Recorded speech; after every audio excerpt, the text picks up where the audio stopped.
Julian, welcome. It's been reported that Wikileaks has released more classified documents than the rest of the world's media combined. Can that possibly be true? Yeah, can it possibly be true? It's a worry, isn't it? That the rest of the world's media is doing such a bad job that a little group of activists is able to release more of that type of information than the rest of the world press combined. Picking up the wounded. Yeah, returning information, engage. Light them all up. Come on, fire. Good evening. They're the secret files from the Iraq Die war. Internetplattform Wikileaks Det är webbplatsen Wikileaks som publicerat omkring 400 000 sidor hemligstämplade amerikanska dokument.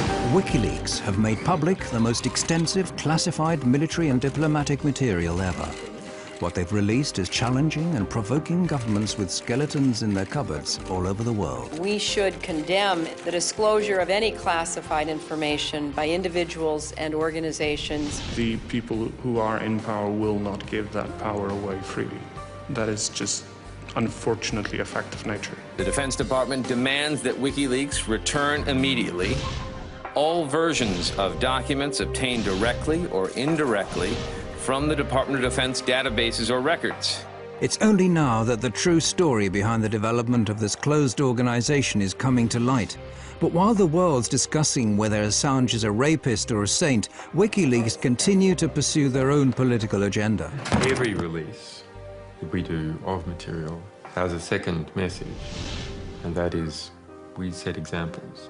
If you engage in immoral, unjust behavior, it will be found out, it will be revealed, and you will suffer the consequences. What we have here is a new breed of rebel, IT guerrillas without a national base. Student digs, coffee bars and server rooms, these are their command and control centers spread all over the world, and the battle's already started. There's a general in charge of 120 Defense Intelligence Agency personnel targeting this institution and its products.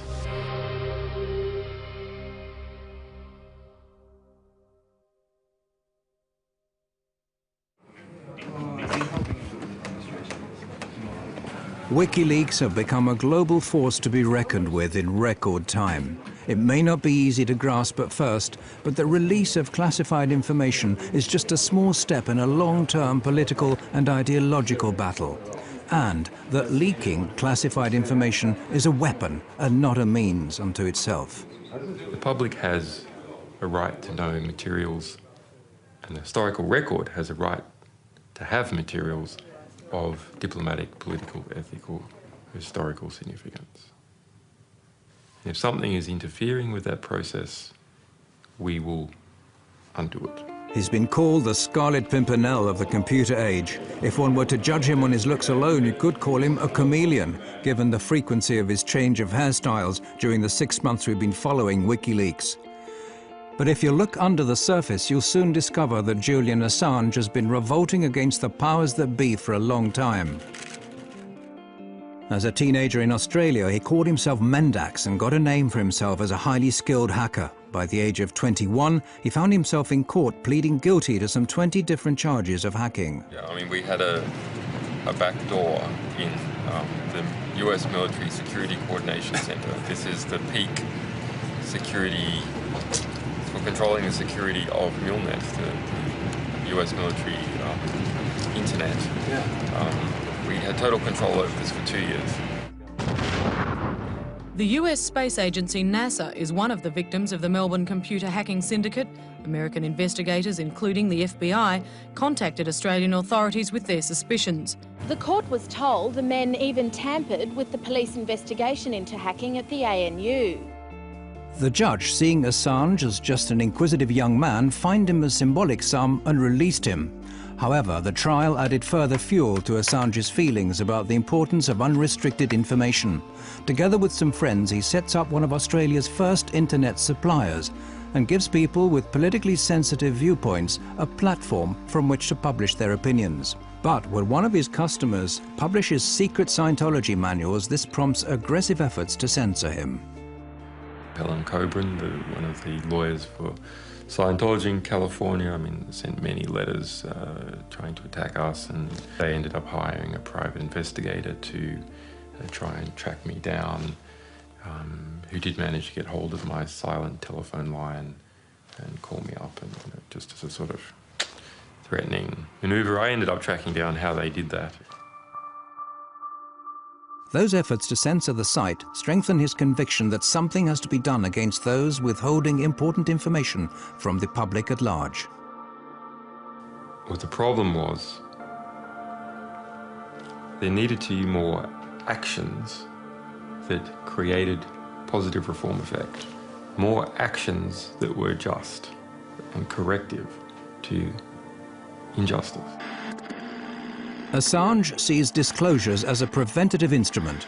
It warns those involved in morally questionable or criminal acts that they'll be found out and will have to face consequences. I understood the significance of disclosures for quite some time. I mean, I registered leaks.org in 1999.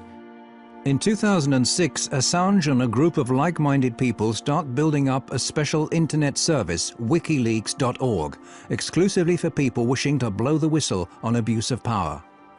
His fellow conspirators comprised of hackers and mathematicians. They're located around the world and communicate via a restricted mailing list. From this platform, they start defining their thoughts of building up a worldwide movement to mass publicize classified information. They affirm that this is the most cost-effective political weapon and that they intend to place a new star on the political firmament of man. Any reform that is large-scale must be based upon information, because what else can spread other than viruses? Only information can spread and achieve large-scale reform. Inspired by Wikipedia, WikiLeaks distribute the leaked information to anonymous volunteers to check its authenticity and eliminate any traces of the sender's identity. It turns out that the majority of the general public has neither the time, interest or resources to analyze WikiLeaks material, but there are professionals to turn to. In 2006, we hoped that the general public would write analysis articles collaboratively. And not at all true. WikiLeaks come to the conclusion that media are the only channels that have the resources and motivation required to create a real impact. In 2007, WikiLeaks, in association with the British daily newspaper The Guardian, published evidence of former President Daniel Arap Moi having embezzled massive sums from Kenyan state funds. Shortly after that, they release a report about the Kenyan police's use of death patrols. This disclosure causes a great stir, but as an organization, WikiLeaks continue to remain unknown to the general public. However, the word spreads among activists far and wide on the net, eventually reaching the German Chaos Computer Club, the biggest and oldest club for hackers in the world. Well, I heard about it in late 2007 from a couple of friends. I started reading a bit more, but I started to understand the value of such a project to society. The politically engaged Chaos Computer Club has been fighting a long-term battle for free access to information. One of its members, Daniel Domscheit-Berry, is quick to recognize the common ground between his view of society and that of WikiLeaks. He quits his job as a computer consultant so as to devote all of his time to the new organization. The question is the attitude. What attitude do you have to society? Do you look at what there is and you accept that as God-given? Or do you see society as something where you identify a problem and then you find a creative solution for that problem? So it is a matter of, are you a spectator or are you actively participating in society? The Computer Club has put the skills of some of the sharpest hacking talents in the world at WikiLeaks' disposal. What's needed now is a physical haven. Hackers linked to the Swedish file-sharing site Pirate Bay have what they need: considerable technical skills in a place where freedom of speech is unusually free. A lot of the countries in today's world do not have really strong laws for the media anymore. But a few countries, like for instance Belgium, also the United States with the First Amendment, and especially, for example, Sweden, have very strong laws protecting the media and the work of investigative or general journalists. So From our perspective, this is something. If there are any Swedes here, you have to make sure that your country is really one of the strongholds of freedom of information. Sweden has an enviable, although far from perfect, record in protecting publications. It has a practical record within the past few years of protecting internet publications against censorship. And it's precisely Sweden's unique freedom of speech law that prompts Wikileaks to locate their main site in this unpretentious basement in one of Stockholm's inner suburbs. Det började med en tunneltjänst, att de skulle tunnla trafik här igenom för att kunna kringgå vissa IP-bandningar och sånt som har skett i andra länder där som inte gillar Wikileaks. Men senare så valde de att ställa även en maskin här där de publicerar materialet ifrån. PRQ offer their customers total secrecy. Their systems prevent anyone from eavesdropping either Wikileaks chat pages or finding out who sent what to who. Vi erbjuder dels anonymitetstjänster, så kallade VPN-tunnlar, där en klient från utsidan ansluter till våra maskiner som sedan laddar ner den informationen de vill ha. Så om någon försöker spåra dem ifrån slutstationen, så att säga, där informationen kommer ifrån, så kommer de bara komma till våra maskiner. Och härifrån så lämnar inte vi ut några uppgifter om vem som hade det IP-numret vid det här tillfället. PRQ have a track record of being the hardest ISP you can find in the world. There's just no one else that bothers less about lawyers harassing them about content they are hosting. And it's just the attitude that, let's say, works very well with what Wikileaks was set out to do. Här är vår serverhall. One reason why WikiLeaks need PRQ is that their operations are protected by Sweden's strict freedom of expression laws, laws which PRQ exploit to the full.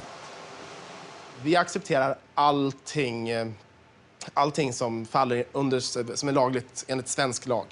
Så accepterar vi precis allting, oavsett hur omoraliskt eller förkastligt det kan vara i övrigt, så väljer vi att inte göra några moraliska bedömningar. Det är en informationsbomb som står och väntar istället för de konventionella vapnen. Och förhoppningsvis så kan den här informationen på något sätt stoppa några av de konventionella vapnen. Det är min förhoppning. And we aren't talking about any old information. It's from these servers at PRQ that WikiLeaks has, for example, made public a manual from the United States Guantanamo Bay Detention Center. A military manual leaked on the internet is revealing details of the way terrorist suspects are being treated at the U.S. naval base at Guantanamo Bay in Cuba. It tells of the use of solitary confinement and humiliation to break down the detainees mentally. Human rights groups have for years been asking the US administration for access to this manual. If you censor important material of this type, we're not just going to criticize you. We're going to take the material that you tried to censor and we're going to spray it all over the world. And we're going to stick it in our archives in a way that's never going to disappear. And encourage everyone to get copies of it. WikiLeaks' battle against censorship knows no geographical frontiers. The next step is to publish an internal report commissioned by the multinational trading company Trafigura, who are alleged to have dumped toxic waste in the Ivory Coast that caused tens of thousands of people to seek medical care. The Guardian newspaper was going to produce a big story on this, and as a result, they were gagged. The company obtained a secret order in court to gag all the press in the UK from reporting anything related to the content of that report and the fact that they had been gagged. In the US, hackers discover that the Republican presidential candidate Sarah Palin is apparently bypassing US transparency laws by using a private email account to conduct government business.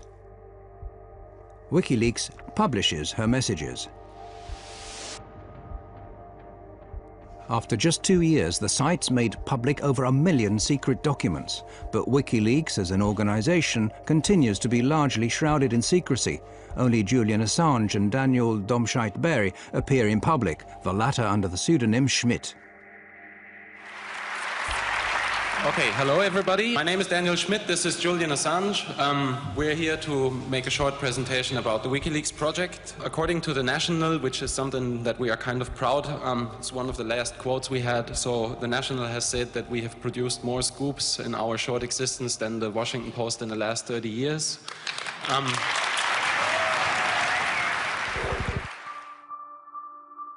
Their publication activities soon lead to counterattacks. When Wikileaks release lists of censored websites, internet service providers in a number of countries, including Thailand, China and Iran, shut them down. The more sensitive the material they publish, the more often Wikileaks become the object of lawsuits and threats. Wikileaks now attracts the attention of the US intelligence, who, in a classified report, claim that the site is a threat to national security and suggest ways of shutting it down. Priority is put on finding the individuals leaking the information. The US intelligence, however, only managed to keep the report secret a short while before it's leaked to Wikileaks. It now becomes obvious that Wikileaks need to find more and safer havens from which they can publish their information. A sequence of events now starts on an island in the middle of the North Atlantic, which, while it leads to more censorship efforts, will also create new opportunities for Wikileaks.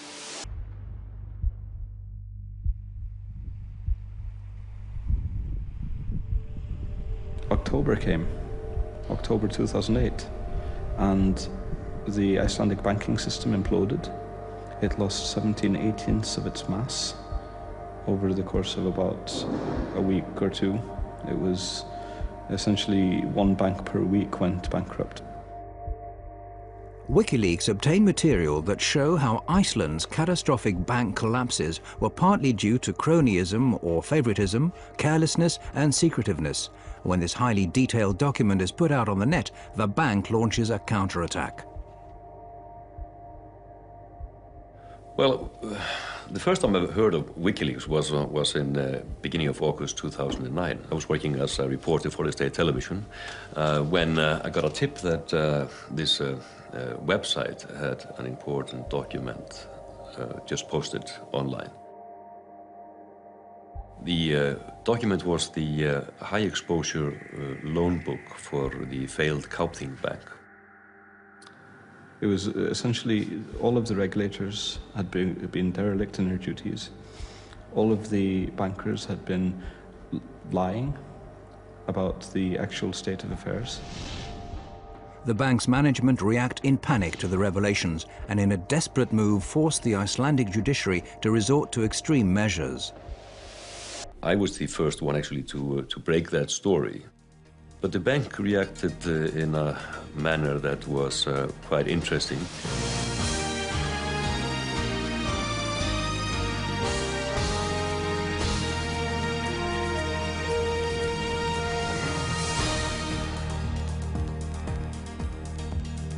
Gott kvöld, nú hefjast fréttir, laugardaginn 1. ágúst. Samt ekki allar þær fréttir sem við ætlum að segja ykkur. They got a gag order on the state television, actually the first and only one in the history of the Icelandic state television news department. Allir geta nálgast þau á vefsíðunni wikileaks.org, wikileaks.org. The leak lays bare the disastrous effects of the cronyism inherent in Iceland. We had failed as a country because we had not been sharing the information that we needed. We were in the middle of an information famine. That sort of eventually led to this just, let's get the WikiLeaks people here, and then when they were here, we just went, okay, is there anything you want us to do? And obviously there was. Welcome to this program. Thank you. Yes, you mentioned to me the dream that we in Iceland we should become a vanguard of publishing freedom. Yes. Absolutely. So we think. And they were presenting this idea, which they called Switzerland of Bytes, which was basically to take the tax haven model and transform it into the transparency haven model. Why doesn't Iceland become the center for publishing in the world? Because it's going to be global. Julian and I, we were just throwing that idea out, just declaring on national television that we thought this would be the next business model for Iceland. So that felt pretty weird. Then realizing the next day that everyone wanted to talk about it. Iceland has seen some of the problems that happen when society becomes too secret. WikiLeaks gave us the nudge that we needed. We had this idea, but we didn't know what to do with it. And they came and told us, and that is an incredibly valuable thing. WikiLeaks now team up with Icelandic activists and parliamentarians and together draw up a proposal that would transform Iceland into a haven for journalism. Herbert and I, and Birgir Jónsdóttir, and Rob Kongreip, and Julian Assange, the five of us sat in this hotel room for about 4 or 5 hours and wrote the entire proposal from scratch. The proposal is adopted unanimously by Iceland's parliament. Just getting a bill accepted in the parliament is nearly impossible. And this is actually this is a huge victory for the parliament to have a proposal of this nature passed through the parliament with everybody saying yes. It's also a victory for WikiLeaks, who are now not only using disclosures as a weapon, but also directly influencing freedom of expression laws. The entire hacker world behind WikiLeaks is growing increasingly confident that their visions will lead to an improved society. Well, I think people that are dealing with systems, and technologically oriented people are dealing with systems, they understand systems pretty well. And if you look at society, that's just yet another system. The people involved with WikiLeaks are exactly the same as me and the other people who are fighting this fight, in that they are information activists first and foremost. They believe in the power of information and power of knowledge, and the importance of allowing everybody to have both of those.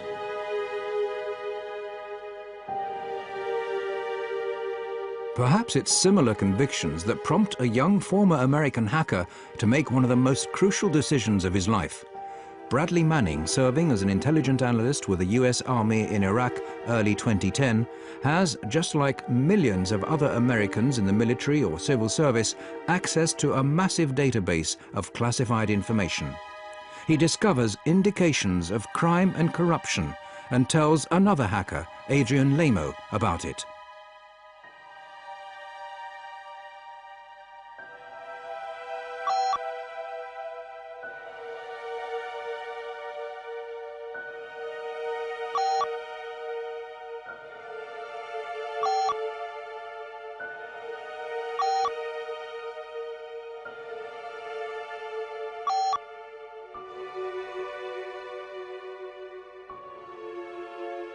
Manning writes that he sent hundreds of thousands of military and diplomatic reports to WikiLeaks, the biggest leak ever.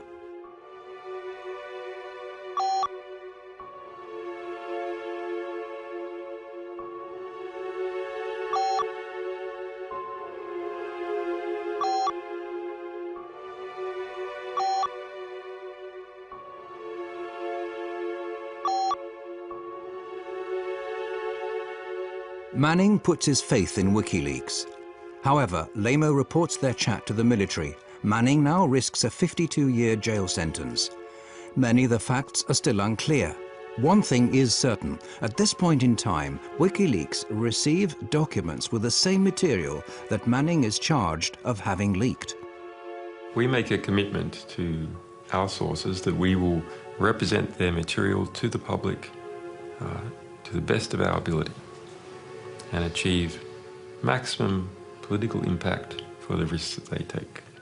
WikiLeaks are in possession of explosive material, too big in fact for them to handle alone. Assange decides to stake all of his resources in one move. were sitting at a cafe in Reykjavik, and he basically just flipped over his laptop and told me, well, you gotta see something very interesting. I was quite shocked. This was something that I recognized instantly as extremely important and strong material. This is what the crew of an American attack helicopter see while out on patrol in Baghdad. See all those people standing down there? There's a group of men on the street below. Two of them work for the international news agency Reuters. The driver, Saeed Shma, and the cameraman, Namir Noor Eldin. What annoys me the most is when people abuse their power and harm innocents, and they didn't actually need to do it. Hotel 26 is Crazy Horse 18. Have individuals with weapons. 4 radio. Request permission to engage. Roger that. We have no personnel east of our position. For me, personally, somebody that had spent so much effort into try to stop this war, that at least if this would be shown to people, that it might give people enough motivation to try to stop the next one. All right, we'll be engaging. Roger, go ahead. I can't get them now because they're behind that building. What shocked me with the video was the how the high resolution, the quality of it, the excessive use of force to shoot people with hollow 30mm bullets that are designed to penetrate armored vehicles and tanks, basically shot to pieces. Let me know when you have it. One shoot. Light them all up. Come on, fire. Hey, Roger. Keep shooting. Keep shooting.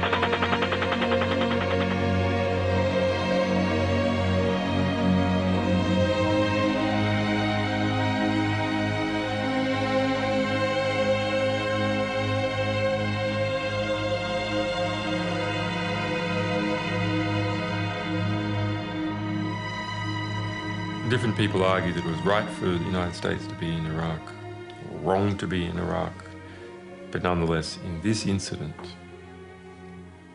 even if you argue that it was right for the United States to be in Iraq, even if it was right for them to be in that suburb at that time with a helicopter overlooking this wounded man crawling the street, it was not helpful for the United States for that wounded crawling man to be shot.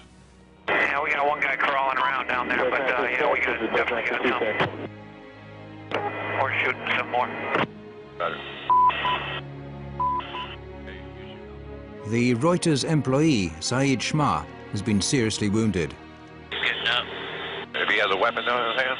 No, I haven't seen one yet. It is very important to offer a voice to the voiceless. Nobody really believes the people on the ground when they're trying to tell what the war crimes are occurring, and that happened to the people there.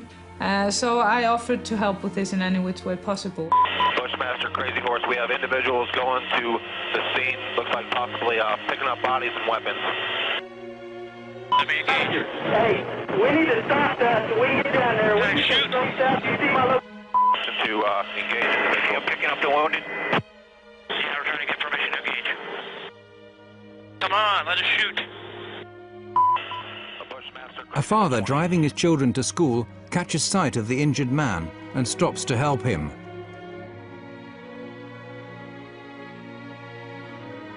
It's Bushmaster 7, go ahead.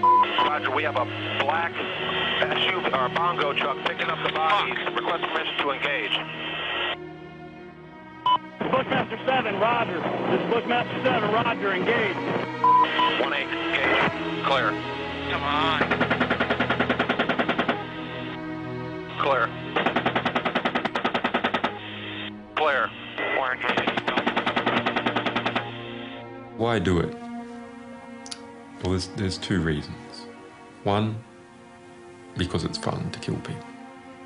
If you've been in that environment, removed from all the effects of killing people for a long time. It's a video game, and we get a high score. The other is they brag after a kill streak about how many people they killed. They go back to base and go, hey, killed 13 today. Oh yeah, look at that, right through the windshield. Alright, there was approximately 4 to 5 individuals in that truck, so I'm counting about 12 to 15. Oh yeah, look at those dead bastards. Nice. 2-6, Crazy Horse 1-8. When the ground troops arrive, they see that there are children in the car. Oh, it's their fault for bringing their kids to a battle. That's right. After viewing the video hundreds of times, it became almost an obsession to get the identity of the people there. We knew the identity of Namir Nureldin and Said Sma, the Reuters employees. But for me, it was important to establish the identity of the other people there, especially the children in the minivan. We decided that it was worthwhile to go there and interview them.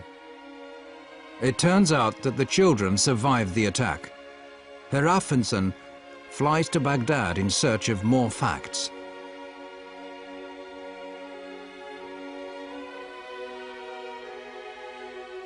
Gerist hér á þessu horni í Al-Amil-hverfinu í austurhluta Bagdad 12. júlí 2007. He traces the whereabouts of the children and shows the helicopter film to the victim's family. يعني يشيل أطفال بالسيارة يعني مسلح هذا ويشيل عائلة ويعني ينزل يشوفه يفتح الباب غير هو كاميرات عنده وطيار وهاي غير يشوف يعني مشاعره. I think we could fairly establish fairly well from a journalistic point of view that the reason why the minivan was there was basically a coincidence that the driver stumbled up on the scene. He was driving his kids to a tutorial. يعني زوجي ما سوى شيء غلط، نقض جريح بأنه هو يساعده، بس كانوا أطفاله وياه بالسيارة. يعني شنو مشاعره؟ شو أقول؟ شنو ذنبه هو من ضربوه وجهاله وياه بالسيارة؟ يعني ما لهم كل ذنب. On the 5th of April 2010, Wikileaks publishes the collateral murder film. The impact is no less than extraordinary. Disturbing footage apparently showing civilians being killed by the US military in Iraq. It was leaked from within the defense community to a website. Ja, det var på sajten Wikileaks som den här kontroversiella videon lades ut. Wikileaks har kallats en maktfaktor i det nya medielandskapet. Och vissa menar att det här är... By putting all their resources into the helicopter video, Wikileaks have managed to attract the attention of some of the biggest players in the news business. This is precisely what Assange needs to help him handle the rest of the leaked US material.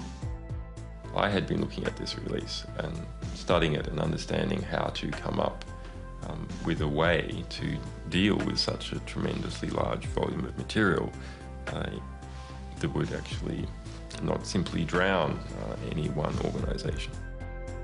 Assange proceeds to contact the New York Times, The Guardian and Der Spiegel. He manages to persuade the chief editors of these globally respected papers to publish his material in a coordinated fashion, with Assange pulling the strings.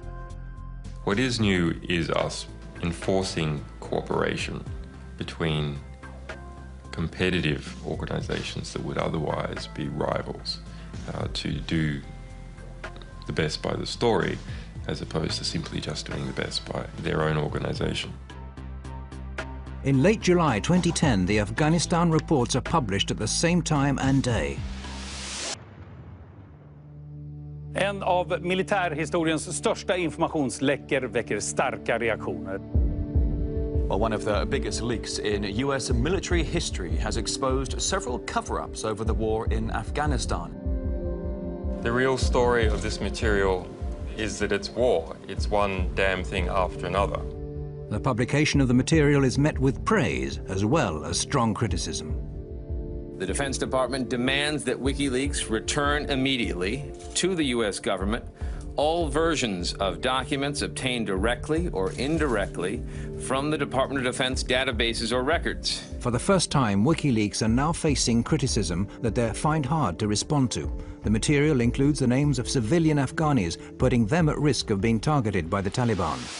The battlefield consequences of the release of these documents are potentially severe and dangerous. Mr. Assange can say whatever he likes about the greater good he thinks he and his source are doing, but the truth is they might already have on their hands the blood of some young soldier or that of an Afghan family. Releasing classified material can be very risky, but Assange says that the end justifies the means. We would have had to have released all this material without separating out any of it, or released none. The value, the extraordinary value of this historic record to the progress of that war and its potential to save lives outweighs the danger to innocence. Wikileaks now takes steps to avoid making the same mistake again. Their next publication, 400,000 military reports from the Iraq War, are painstakingly edited and names removed. They also start reinforcing their network of experienced journalists. Hey. Okay, so two spicy How are you? Ian Overton is editor of the independent London-based Bureau of Investigative Journalism, who are now going to analyse the material and produce their own documentaries. It was a frantic rush of getting the best people we could on board, and we drew up a team of 25 people over a weekend, and my phone went red hot calling people. It was Saturday night in the middle of August, and about sort of 5 or 6 of us at the Bureau met with Julian. About an hour later, I ended up sort of leaving the place with a USB stick full of 400,000 classified military documents.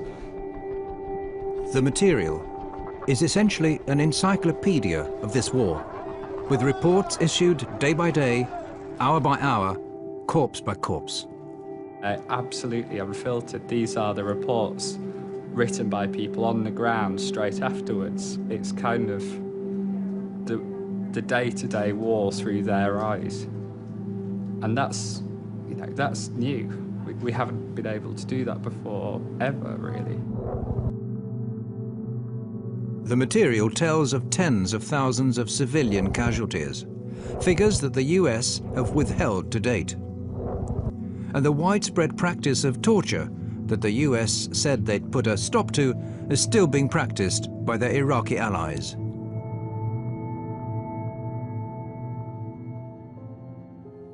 I think there are stories that cause you, to be filled with grief. Some are incredibly harrowing. I mean, you do have children tortured to death or shot in front of parents, and it's not material you can read and not be affected by. When I was reading the reports, you read a young American soldier writing in a very, very bureaucratic, anodyne, sterile way about a father who's driving his children back home, and he's going too fast, and they open fire at the car. And the father, fearing that his children will be hit, calls all his children to lie on the floor. All of the children are killed, 3 children.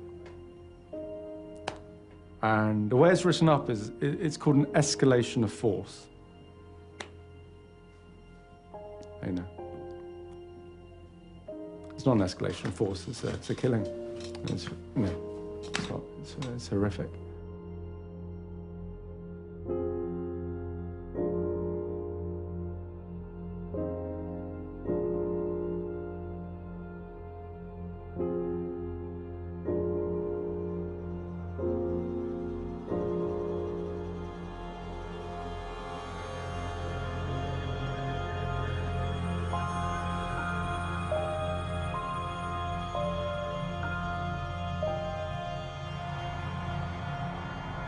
Is anything truly new in war? War is hell. Awful things happen. And what these logs tell us is that war is hell. They don't hide from the truth. They're not spun by a military spin doctor talking in an air-conditioned, conference room in the Green Zone. This is visceral, unequivocal death written in raw detail. 109,000 lives lost over the course of these reports. We're all doing what we can in something so huge that people can and hopefully will study this data for years. This is worth telling, this is worth getting out there. The lack of respect for human life runs like a common thread through the material. These images are of a helicopter crew who have just received orders to bomb a building where 3 enemy soldiers are thought to be hiding.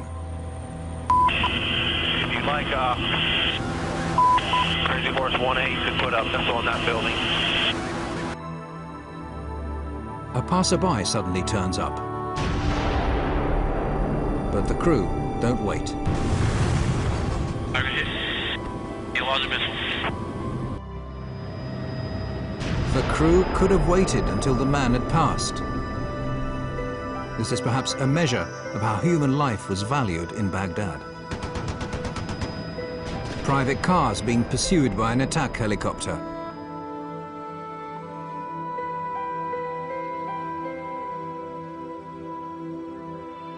The driver gets out of the car and holds his arms up in a gesture of surrender.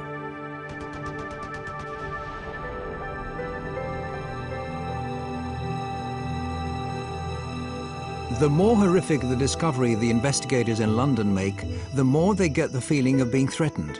It gradually becomes obvious that someone's watching their office. I do know that I'm being listened into and monitored by forces, I don't know. I've received strange text messages from anonymous sources. I've received death threats, and they're not very nice, clearly. And particularly the one that talked about my children. I just think that was a bit unnecessary. There's op-eds in the Washington Post saying that our personnel should be kidnapped from Europe. Our sources, one alleged source, executed. Similar statements by right-wing members of the US Congress. In Washington, the influential public figure Christian Whiten is agitating for the indictment of Wikileaks members, saying they should be treated as terrorists. There also has to be a clear punishment for people who engage in what I would consider a form of espionage, a form of political warfare. It's not an act of journalism or transparency, but an act of political war against us. The US ups its efforts to stop Wikileaks. The payment service providers, money brokers, closed down Wikileaks' account. American hackers suspected of having links to Wikileaks are detained, questioned, and have their computers confiscated. At the end of the day, things involving the web, I think you find, are less mysterious and new than may meet the eye at first. If you just go beyond, I'd say, the surface, you'll find telecommunications companies that are hosting the servers or hosting the companies that in turn host this information and have made this possible. You'll find banks that provide banking services to these people. You'll find landlords who provide rent to the individuals involved. So to that extent, I'm pretty sure you can peel back the onion and find exactly what this organization is, where it conducts its activities, and which jurisdiction it's subject to most directly. However, the stronger the attacks, the greater the support WikiLeaks receive. Julian Assange has been without a fixed address for several years, but wherever he lands, activists are on hand to offer him a place to sleep and their services free of charge. People love the idea of an out-of-control investigative journalist who's trying to take on governments. The story of some quasi-romantic, fleet of foot, Scarlet Pimpernel character in the form of Julian Assange darting in the cyber shadows. It's very appealing.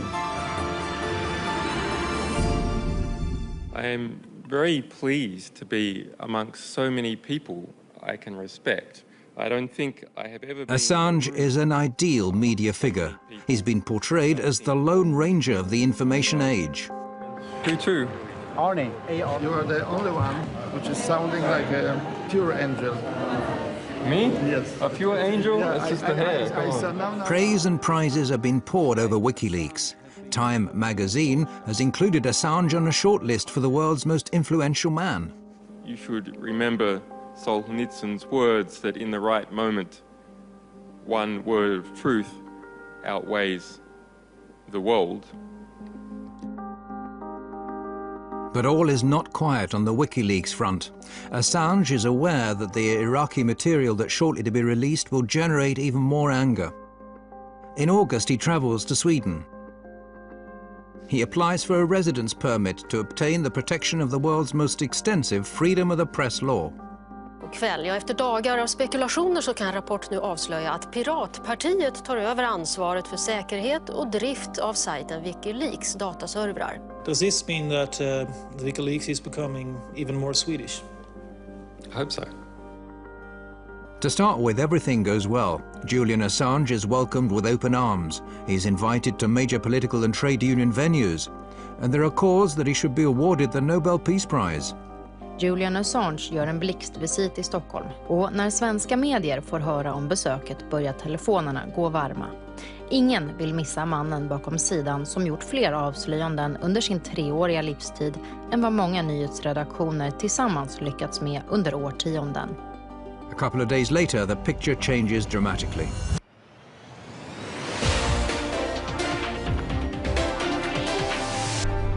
Åklagare har nu beslutat att inleda en förundersökning mot Wikileaks-grundaren Julian Assange. Wikileaks grundare Julian Assange förhördes igår kväll. Swedish authorities have issued an arrest warrant for Wikileaks founder Julian Assange. He's accused of rape and molestation. On the 20th of August, Assange is accused of rape. The alleged crime is immediately leaked to the world press. Behind the accusation are 2 women who had casual relationships with Assange. The women don't make any public statements, but the important evening paper Aftonbladet publishes an anonymous interview with one of them, which states that what started as voluntary sex subsequently became what she described as abusive. But she's not afraid of him, and he's not violent. All right, Julian Assange, the WikiLeaks founder and the target of the rape allegations, joins me now on the line. Thank you so much for speaking to us, Mr. Assange. What do you think about this? Clearly it is a smear campaign of some kind. Well, I came to Sweden as a refugee publisher involved with a extraordinary publishing fight with the Pentagon where our people were being detained with an attempt to prosecute me for espionage. So I'm unhappy and disappointed with how the Swedish justice system has been abused. Assange says he never forced anyone to have sex and that the judicial system has been misused. He implies that he's a victim of personal revenge and US pressure. That troubled a lot of us that had worked with the organization, the way this case was mixed with WikiLeaks. The way, of course, there must have been a party at the American embassy in Sweden when they read these news. It's like, yes, we don't have to do anything except just to pass this on. But whatever the truth is, a shadow has now been cast not only on his but also WikiLeaks' name. The rape allegations lead to a storm of protests from WikiLeaks. WikiLeaks has become the sensation because the 2 last big scoops, and the only scoops that have been actually played into the hands of the mainstream media, are sort of WikiLeaks versus the US or Julian Assange versus the Pentagon. This is not what WikiLeaks is about. It is a site that focuses on all sorts of leaks from all over the world. It has weakened the organization. That is my perception. Too much focused on one person, and one person is always much weaker than an organization. The difference of opinion began when Assange decided to put all of WikiLeaks' resources into the giant American disclosures. And it's now grown into a serious source of discontent regarding how the organization should be run. I think the wisest thing to do would have been to to do this, slowly, step by step, to grow the project. That did not happen. What happened was to pick out the biggest releases, to release these, to put all effort, all resources, everything we had into producing these releases. Other voices join in the criticism, some through anonymous media interviews, and now it's Assange's turn to look for leaks. This is an extract from a chat between Domscheit Berry and Assange.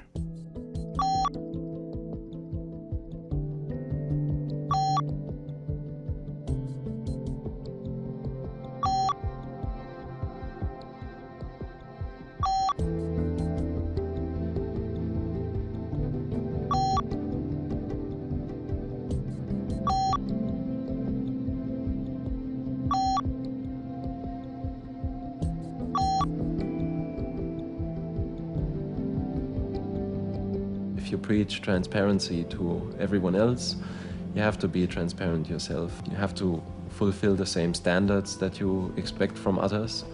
And I think that's where we've not been heading into the same direction philosophically anymore. The argument ends with Daniel and several others quitting Wikileaks. Eventually this ended with me arguing with Julian about basically his dictatorial behavior, which ended in Julian saying to me that if I had a problem with him, I could just piss off, I quote. Those who quit the organization build up their own site on the quiet, OpenLeaks, to be run without an authoritarian editor and serve purely as an online distribution service, helping people deliver material anonymously to the media. OpenLeaks is a technology project that is aiming to be a service provider for third parties that want to be able to accept material from anonymous sources. Well, I'm inclined not to talk too much about the few people that have decided that their interests are not with the WikiLeaks anymore. But what I hear is that some of the people are, contemplating to open up their own website with the same ideal as WikiLeaks, and I think that's an excellent idea, and I wish them well. I think it's the more the better. WikiLeaks continues to pursue its set strategy, which leads to massive media reaction when the next part of the material is published. I can't think of any case where a satellite news channel, the BBC Radio World Service, terrestrial channels and broadcasters and the internet are all going to go at the same time on a story. This disclosure is about the truth. They're the secret files from the Iraq war. Internetplattform Wikileaks. Det är webbplatsen Wikileaks som publicerat omkring 400 000 sidor hemligstämplade amerikanska dokument. So let me just say, with regards to the allegations of not intervening when coming across detainee abuse, it's not true. The Iraq leak hits the headlines around the world. Thanks to Assange's strategy, the leak has a huge impact and greatly boosts WikiLeaks' resources. Now 40 volunteers are brought in to work more or less full-time for the organization, with another 800 people available for specific tasks. WikiLeaks are well into planning the release of future disclosures. But first, there's still the final part of the US material to be released. For this latest release, we have chosen a different methodology. We have tried to pull it out over time, rather than having it all go out in one hit. This time, however, the new material contains disclosures, the consequences of which are far harder to assess than previous releases. Nu är de ute, de första av tusentals handlingar med hemlig amerikansk diplomatpost. The United States strongly condemns the illegal disclosure of classified information. In a storm of criticism, WikiLeaks are accused of threatening world peace. Are they and their media partners sufficiently competent to gauge the consequences of releasing hundreds of thousands of diplomatic dispatches, covering everything from nuclear reactors in Iran to Saudi Arabian domestic policy? Or is it again a matter of the end, justifying the means. For Christian Whiten, things are much simpler than that. I think Mr. Assange is actually waging political warfare, too. He's not using weapons, but he's not using purely soft things either, like words. He's using information, wielding information against us, if you will. That, to me, is what political warfare is. By and large, Wikileaks is a force for good. I think you can't just be absolute on this. Wikileaks is very, very powerful, and I think one has to be cautious of anything that's very, very powerful in life.